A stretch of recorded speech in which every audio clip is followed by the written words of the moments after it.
Kumusta po? You're watching The News Listener by Angelo. So ngayong araw na to, January 26, tagisan na naman ng mga talino sa Senado. At yung mga senador natin, merong concern sa alitan sa pagitan ng Chinese Embassy tsaka nitong si Commodore J. Tariela. Okay? Sa issue ng isang post sa Facebook na inalmahan ng Chinese Embassy. Okay? Now, ito guys, itong mga senador natin, ang magigitin natin na senador, especially ang pinakamatalinong senador na si Robin Padilla, dinepensahan pa itong Chinese Embassy. Kaysa sa depensahan niya yung Pilipinas at yung ating mga frontliner sa West Philippine Sea. Diba? Ang galing, no? Hindi na talaga obvious na talaga na pro-China siya. Okay? So panoorin natin guys. Hindi natin to tatapusin. Pero yung mga pinaka-importante lang para makita ng publiko, ng mga Pilipino, especially itong mga bumoto kay Robin Padilla na itong binoto nyo nakakahiya. Okay? So panoorin natin to. Ngayon, sa pagitan ng Chinese Embassy at sa atin pong mga senador. Ang akin po lang mungkahi sana, ako po ay naniniwala, mga mahal kong kasama, na itong usapin nito ay masyadong popular sa ating mga kababayan. At ang magsalita ka ng patungkol sa pagsasaayos ng singalot na ito ay hindi pabor sa sino man na magsasalita nang gusto mong magkaroon ng kapayapaan. Pero sa usapin nito, ako po ay tatanggapin ko kung ano ang sasabihin ng mga tao sa akin. Kung sasabihin nilang, pro-China yan. Okay lang po. Wala pong problema. Okay, siya mismo nagsabi, pro-China. Kumbaga, ang daming taong nagsasabi na pro-China siya. Tinatanggap niya na pro-China siya. Diba? Hindi na iya. Kumbaga, dinepensahan niya ba itong Chinese Embassy kaysa sa yung kapwa mo Pilipino. Saludo, Robin Padilla. Sige, tuloy natin. Ang akin pong gustong sabihin sa ating mga kababayan, alam niyo, ang isang bagay, pag hindi natin inayos, pag hindi tayo nagtulong-tulong na maayos, lalong-lalo na sa kapitbahay natin, kapitbansa natin, hindi po ito makatutulong sa atin. Okay, guys, ang China ba naging mabuti ba sa mga Coast Guard at mga mangingisda natin sa West Philippine Sea? Tanongin nyo ang sarili nyo. Sana alam to ni Robin Padilla na halos ang daming insidente, binabangga yung mga Coast Guard natin, yung mga research vessels natin, sa sarili nating bakuran, sa sarili nating dagat. Tapos sasabihin niya, sigalot, makikipag-away. Hindi naman tayo nakikipag-away dito eh. Sila yung nangbubuli. Tandaan natin.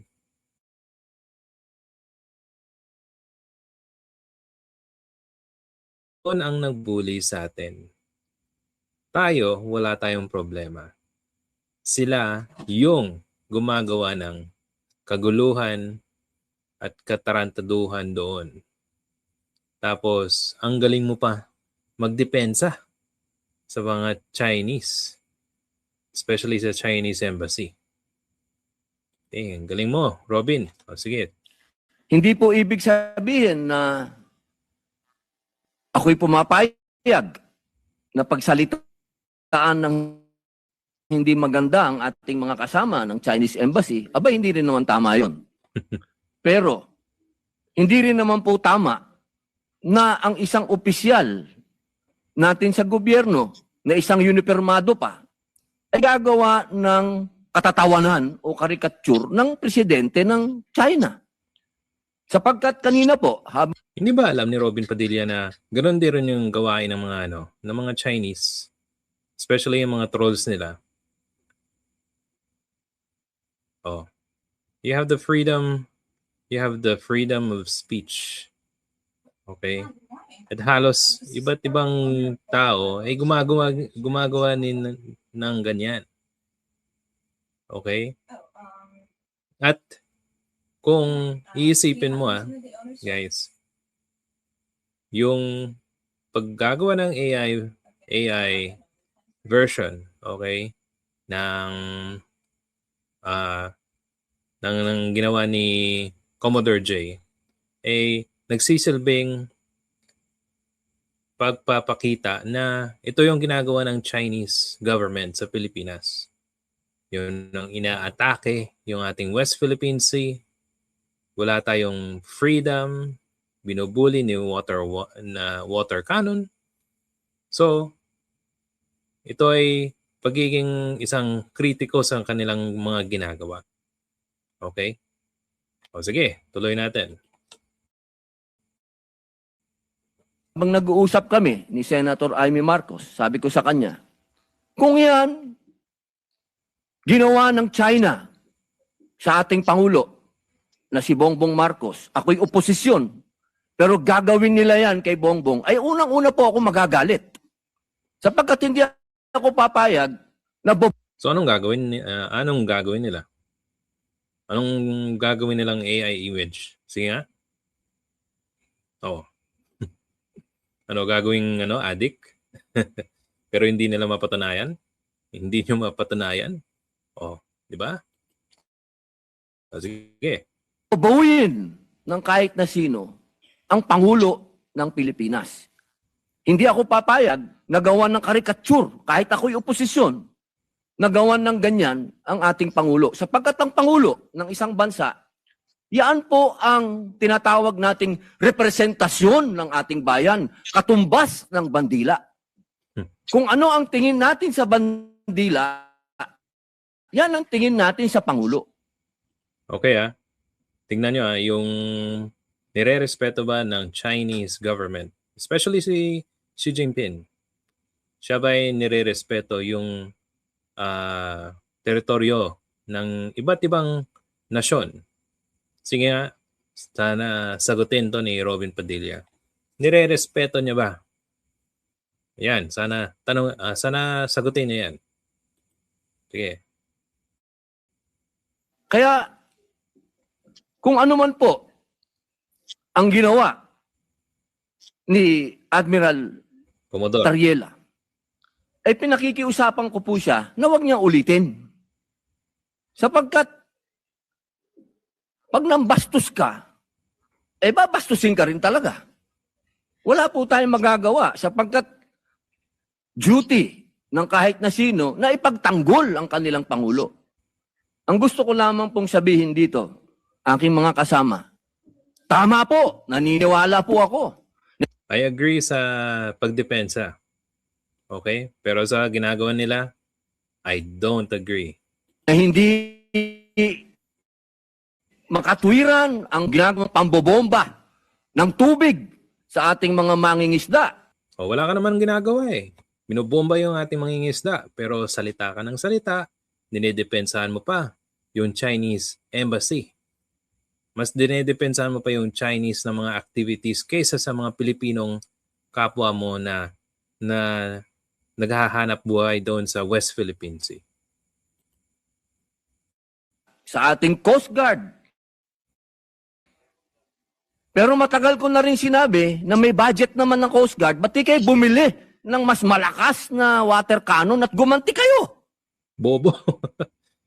So, gagawin mo, gusto mong gawin yung ginagawa nila, parang naging bully ka rin.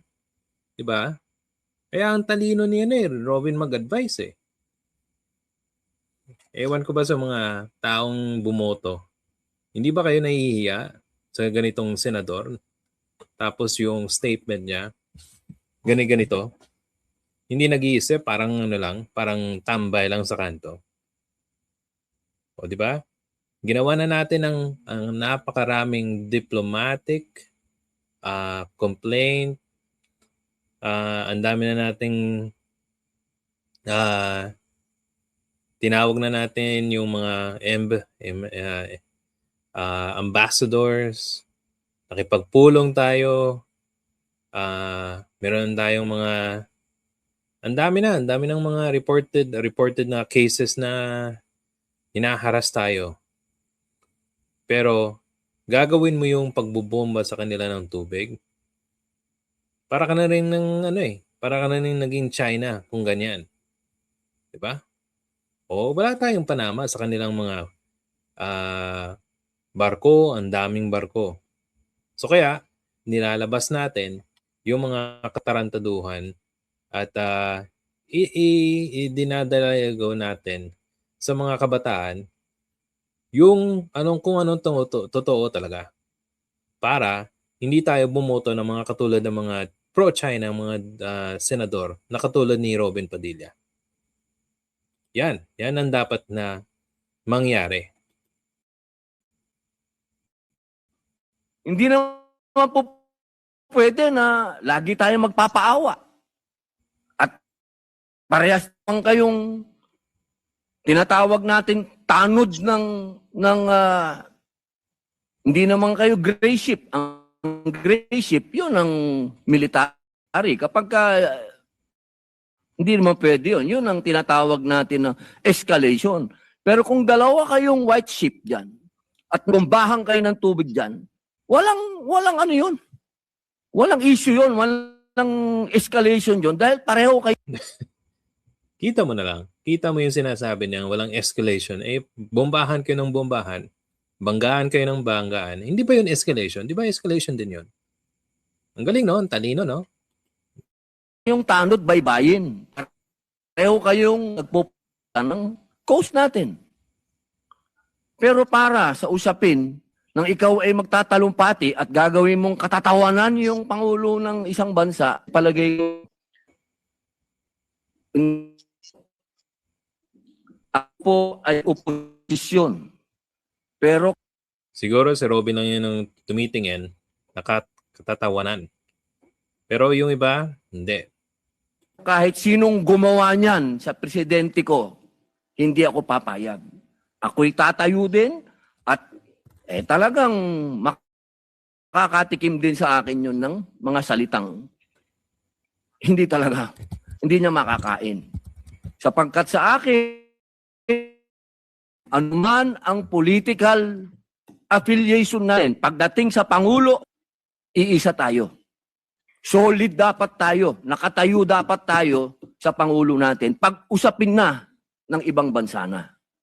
Kaya sana po, nakikiusap po ako sa Chinese Embassy at sa ating mga kasama na sana po ay matapos na ito, makapag-umpisa na po tayo ng magandang relasyon, pag-umpisahan natin ng pag-uusap, Ang dami na pong pag-uusap, ang tagal na, di ba? At isipin nyo, mga kababayan, hindi tayo nag-uumpisa ng kahit isang gulo. Magiging mapayapa lang ang Pilipinas sa pagitan ng dalawang bansa, China at Pilipinas, kung tatanggapin nila yung West Philippine Sea na sa Pilipinas to, hindi ito sa China. Tanggalin lahat ng mga military bases doon. Okay? Dito tayo maniniwala. Pero hanggang nandyan pa rin yung mga infrastructure, military infrastructure, mga coast guards, mga militia, mga fisher boats na kinukuha yung atin mga isda, sana walang mangyayari. Okay? Mangyayari lang yan kung aalis lang lahat.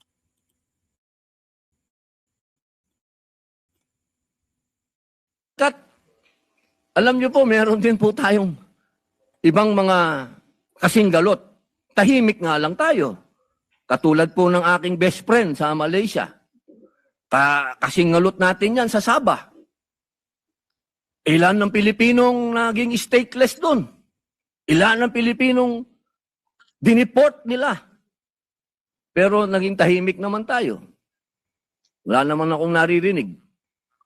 Kaya sana kung ano po yung ginagawa ng iba din sa atin, pantayan din natin. Alam nyo, masakit sa akin magsalita ng patungkol sa Malaysia dahil kapatid kong mga Muslim yan. Pero ini-example ko lang po sa inyo na meron din tayong problema sa ibang lugar na meron din ginagawang pang-aabuso sa atin na hinihingi ko din na magsabing kayo. At sana, bilang panghuling kita, alam nyo, nung kailan lang nakita kami ni General Torre.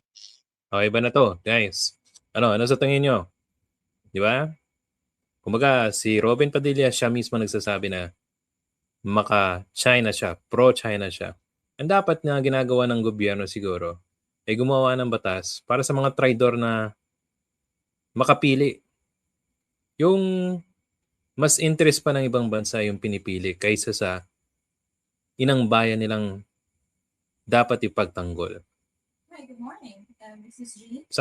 Sana mangyari yan para maparusahan at hindi na mapunta sa government, national positions katulad ng Senado. Katulad ng Vice President position. Okay? Hello, good morning. Ayan, ano sa tingin nyo guys sa performance ni Robin Padilla? Kung meron pa kayong comment o suggestion, paki-comment po sa ating comment section. If nagustuhan nyo po ang ating video, paki-hit po ng like and subscribe button. Salamat po and I'll see you sa susunod na video.